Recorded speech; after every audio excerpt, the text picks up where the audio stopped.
আসসালামু আলাইকুম dear viewers, English language সাববিডি থেকে সবাইকে স্বাগত জানাচ্ছি আমার আজকের ভিডিও লেকচারে। আমার আজকের ভিডিও লেকচারটি হচ্ছে 46 বিসিএসের ইংরেজি প্রশ্ন ব্যাখ্যা সহ সমাধান। ভিডিওটি শেষ পর্যন্ত দেখুন, আশা করি উপকৃত হবেন ইনশাআল্লাহ। আমার চ্যানেলটি সাবস্ক্রাইব করুন, নিয়মিত আপডেট পেতে বেল আইকনে ক্লিক করে রাখুন।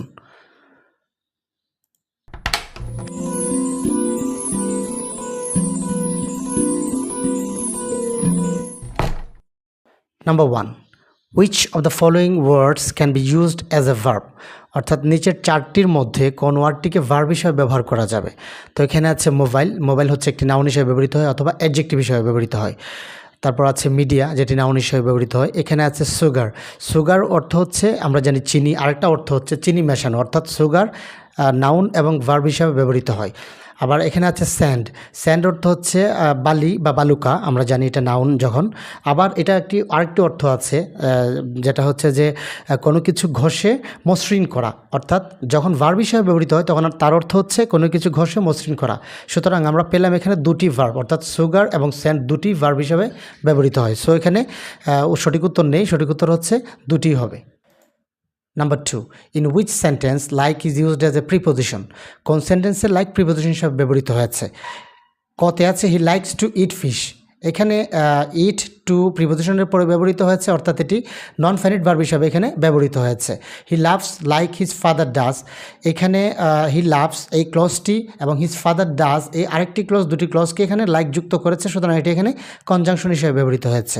হি climb the tree like a cat, তো এখানে আমি যদি সেন্টেন্সটি এইভাবে পড়ি, he climb the tree a cat, অর্থাৎ লাইক ছাড়া পড়লে সেন্টেন্সটি অর্থ সম্পূর্ণ হয় না বা অর্থবোধক হয় না। এক্ষেত্রে এ ক্যাট নাউনের পূর্বে লাইক ব্যবহৃত হয়ে সেটি সেন্টেন্সের অন্যান্য ওয়ার্ডের সাথে সংযোগ স্থাপন করেছে এবং সেন্টেন্সটিকে অর্থবোধক করেছে। আমরা জানি যে প্রিপোজিশন কোনো নাউনের বা প্রনাউনের পূর্বে বসে সেন্টেন্সের অন্যান্য ওয়ার্ডের সাথে সংযোগ স্থাপন করে, সুতরাং লাইক হচ্ছে এখানে প্রিপোজিশন। অপশন গ হচ্ছে correct. Number 3, he died following the incident, the underline word is an, অর্থাৎ এখানে যে ফলোয়িং এটি কোন পার্সোনাল হিসেবে ব্যবহৃত হয়েছে?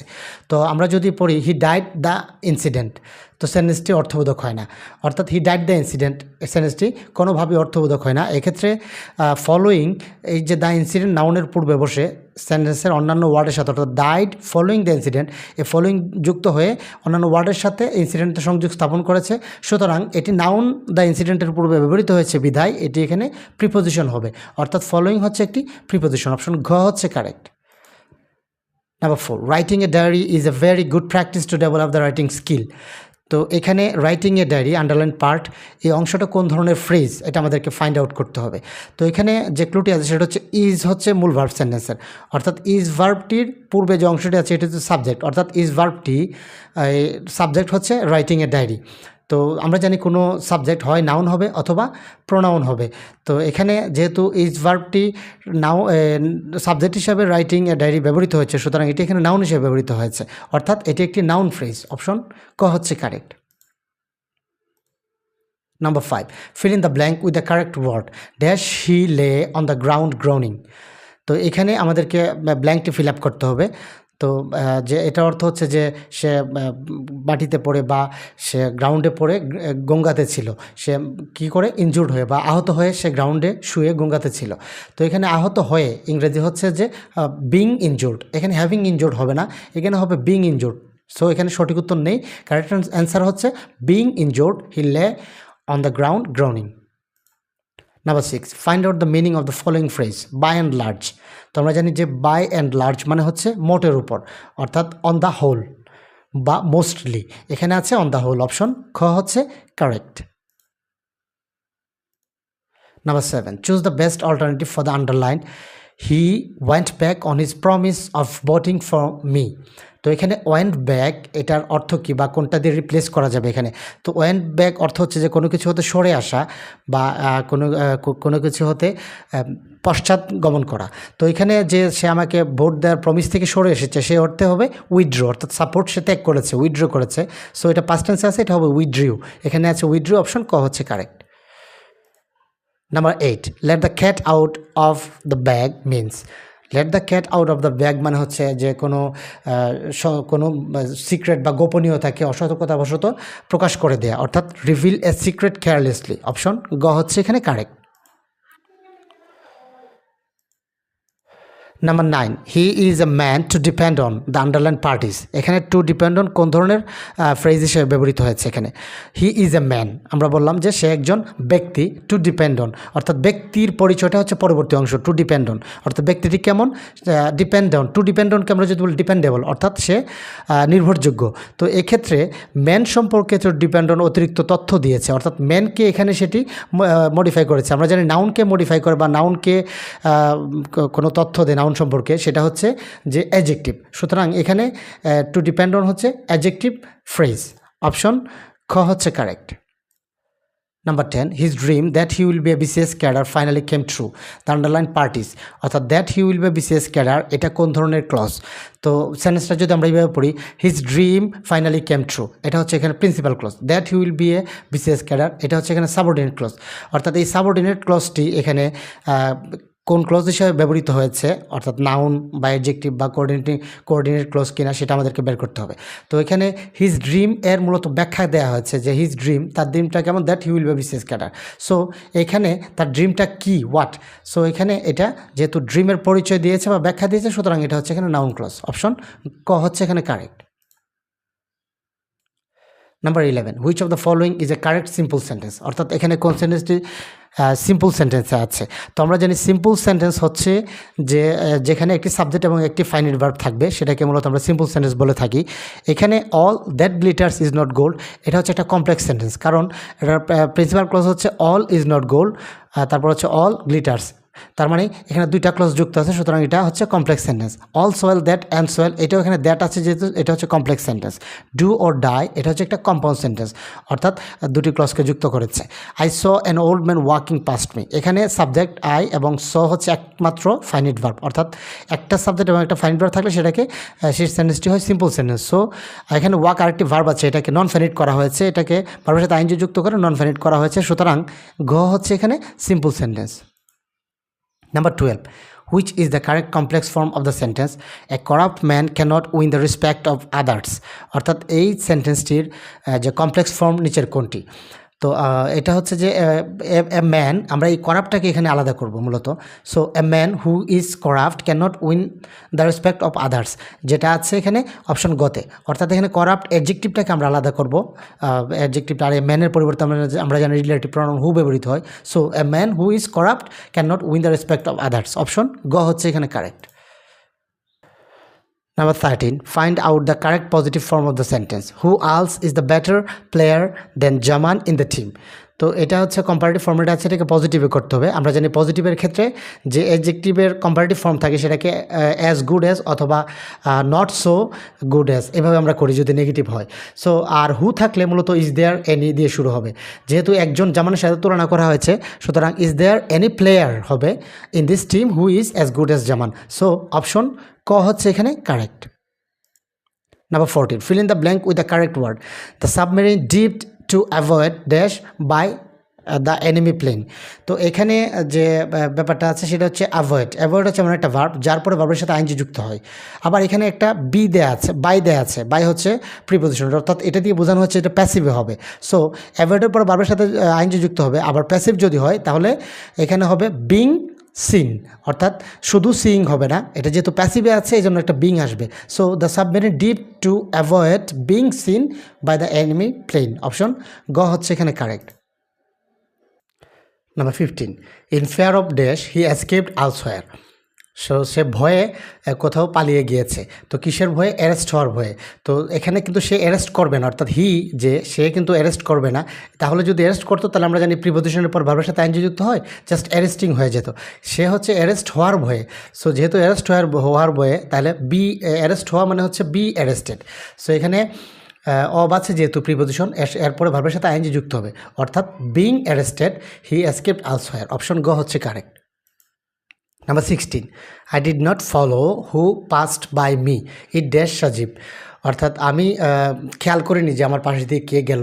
তো খেয়াল করিনি যেহেতু, তাহলে আমি অনুমানে বলছি। তো অনুমানে কোনো কিছু বলার ক্ষেত্রে আমরা মাইট বি ব্যবহার করি, আর যদি নিশ্চিত থাকি তাহলে মাস্ট বি ব্যবহার করি। সো এখানে হচ্ছে ইট মাইট বি সাজিব, অপশন গ হচ্ছে এখানে কারেক্ট। এটা সজীব হতে পারে, অর্থাৎ অনুমান। Number 17, Samin is my colleague, I dash him for 10 years. তো এখানে যে মূলত ক্লুটা আছে যেটা সেটা হচ্ছে ফর প্লাস সময় বা টাইম, অর্থাৎ ফরের পরে সিন্স অথবা ফরের পরে যদি টাইম থাকে তাহলে সেটা প্রেজেন্ট পারফেক্ট কন্টিনিউয়াস টেন্সে হয়। তো প্রেজেন্ট পারফেক্ট কন্টিনিউয়াসে করতে গিয়ে আমরা জানি যে এখানে দেখতে পাচ্ছি ক্লুতে আছে নো ভার্ব। তো নো হচ্ছে এমন একটা ভার্ব যেটাকে কন্টিনিউয়াস ফর্মে করা যায় না, সো এটাকে প্রেজেন্ট পারফেক্ট টেন্সে করতে হবে, অর্থাৎ I have known him for 10 years. Option গ হচ্ছে এখানে correct. Number 18, the snow swells dash the valley. তো এখানে আমাদেরকে একটি প্রিপোজিশন ব্যবহার করতে হবে।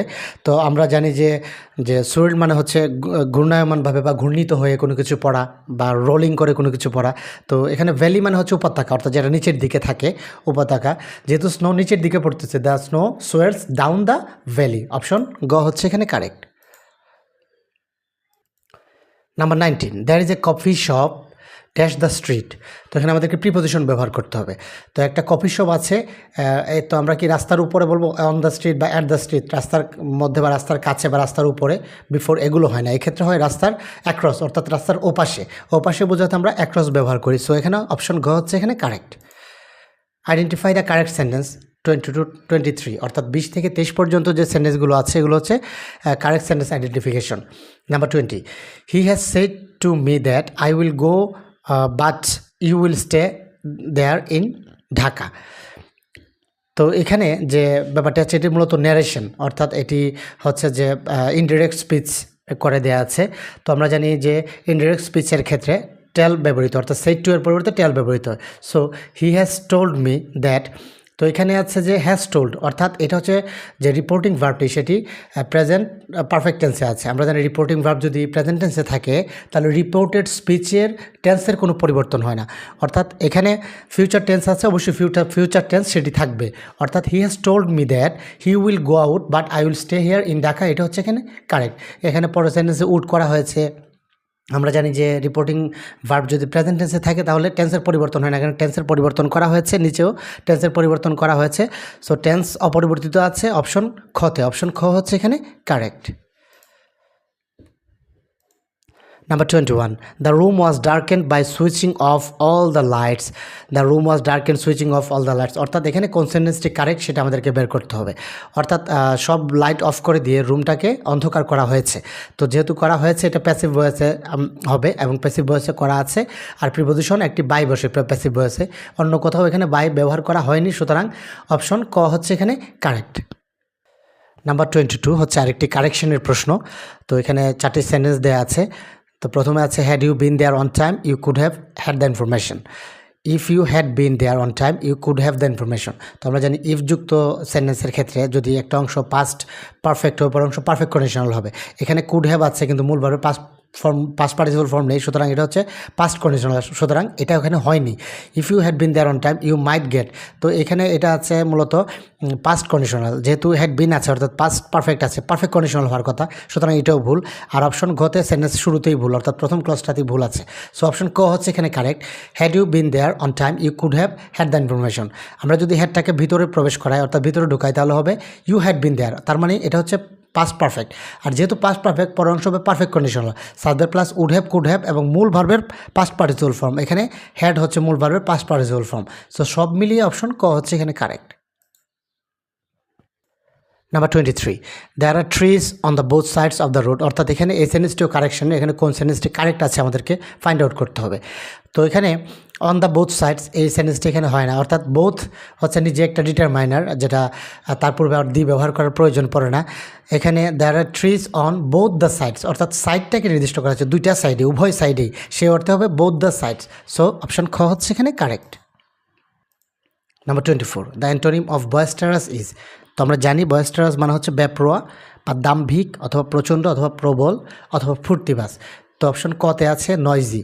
তো নয়জি অর্থ হচ্ছে কোলাহলপূর্ণ, তারপর হচ্ছে কুইট মানে ত্যাগ করা, আনরুলি মানে হচ্ছে দাম্ভিক, তারপর চেয়ারফুল মানে হচ্ছে যে খুবই আনন্দদায়ক বা উল্লসিত। তো এখানে এটার অ্যান্টোনিম চাওয়া হয়েছে। তো বয়েস্টারাসের অ্যান্টোনিম এখানে অপশনের মধ্যে কোনোটাই নেই। সো এটার আসলে অ্যান্টোনিম হবে কোয়াইট, QUIET, কোয়াইট। তো এখানে মানে বয়েস্টারাস মানে খুবই কোলাহলপূর্ণ বা খুবই ফুর্তিবাজ, আর কোয়াইট মানে হচ্ছে নীরব। সো এখানে কারেক্ট আনসার নেই, কারেক্ট আনসার হচ্ছে কোয়াইট। নাম্বার 25 প্লেজিয়ারিজম মিন্স, তোমরা জানি যে প্লেজিয়ারিজম মানে হচ্ছে অন্যের লেখা বা অন্যের কোনো প্রকাশনাকে নিজের নামে চালিয়ে দেওয়া, সেটাকে বলা হয় প্লেজিয়ারিজম, যেটা আছে অপশন কতে, the act of using someone else's idea as one's own. Number 26 the two cities in a tale of two cities are, অর্থাৎ এ টেল অফ টু সিটিজ যে উপন্যাস, এটার মধ্যে যে দুটি শহরের কথা বলা হয়েছে, কোন দুটি শহর, আমরা জানি যে এখানে লন্ডন এবং প্যারিসের কথা বলা হয়েছে, অপশন খ হচ্ছে correct. Number 27 the line frailty thou name is women occurs in Shakespeare's play, অর্থাৎ শেক্সপিয়ারের কোন নাটকের মধ্যে এটা ব্যবহার করা হয়েছে, তো আমরা জানি যে এটা ব্যবহার করা হয়েছে হ্যামলেটে, অপশন ক হচ্ছে correct. Number 28 who of the following compiled an English dictionary, অর্থাৎ কে একজন এখানে ইংরেজি ডিকশনারি কম্পাইল করেছেন, আমরা জানি যে ফার্স্ট ইংলিশ ডিকশনারি কম্পাইল করেছিলেন স্যামুয়েল জনসন, সো এখানে অপশন ক হচ্ছে কারেক্ট, স্যামুয়েল জনসন। আর এখানে টি.এস. ইলিয়ট হচ্ছে কবি, জন ড্রাইডেন হচ্ছে কবি, তার উইলিয়াম কনগ্রেভও same. Number 29 which is not a poetry form, অর্থাৎ কোনটি কোনো মানে কাব্যিক কোনো রূপ নয়, তো সনেট আমরা জানি যে 14 লাইনের কবিতাকে সনেট বলা হয়, ব্যালাড মানে হচ্ছে গীত কবিতা বা লোককথা বা লোকগাথা, তারপর এপিক মানে হচ্ছে মহাকাব্য, আর টেল মানে হচ্ছে গল্প বা কাহিনী বা উপকথা, যেটা সাহিত্যের কোনো ফর্ম নয়, সো অপশন গ হচ্ছে এখানে correct. Number 30 I am a man more sinned against than sinning, this is uttered by, অর্থাৎ এই যে ডায়লগটি কে দিয়েছিলেন, আমরা জানি যে কিং লিয়ারের মধ্যে কিং লিয়ার সেটি বলেছিলেন, অপশন গ হচ্ছে correct.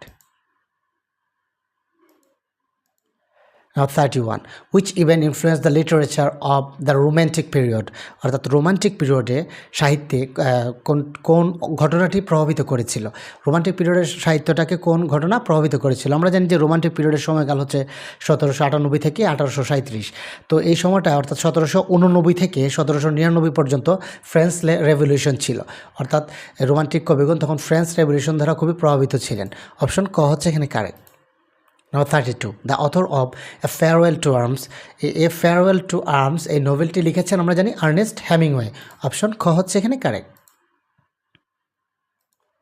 Number 33 who is the most famous satirist in English literature, অর্থাৎ ইংরেজি লিটারেচারে স্যাটারিস্ট মানে বিখ্যাত স্যাটারিস্টকে, যিনি ফার্সিক্যাল কোনো কিছু লেখেন বা বিদ্রুপাত্মক কোনো কিছু লেখেন, আমরা জানি যে জোনাথন সুইফট হচ্ছে ফেমাস স্যাটারিস্ট, অপশন খ হচ্ছে correct. Number 34 which period is known as the golden age of English literature, অর্থাৎ ইংরেজি সাহিত্যের গোল্ডেন এজ বলা হয় কোন পিরিয়ডকে, তো আমরা জানি যে শেক্সপিয়ারের জন্মের সময়টা অর্থাৎ এলিজাবেথিয়ান এজে শেক্সপিয়ার জন্মগ্রহণ করেছেন বা শেক্সপিয়ারের সাহিত্যকর্ম প্রকাশিত হয়েছিল, সুতরাং এলিজাবেথিয়ান এজকে বলা হয় the golden age of English literature, option খ হচ্ছে correct. Number 35 and the last one which novel is written by an Indian novelist, অর্থাৎ নিচের চারটির মধ্যে কোন নোভেলটি ইন্ডিয়ান নোভেলিস্ট লিখেছেন, তো অপশন কতে আছে the ministry of utmost happiness, আমরা জানি যে the ministry of utmost happiness যেটি ভারতীয় লেখিকা অরুন্ধতী রায়ের লেখা, অর্থাৎ অপশন ক হচ্ছে এখানে correct. So viewers thank you for watching this video, যদি ভিডিওটি ভালো লাগে তাহলে একটি লাইক দিন, আর কোনো প্রশ্ন থাকলে সেটা কমেন্ট সেকশনে জানান, আর শেয়ারের মাধ্যমে ওদের দেখার সুযোগ করে দিন।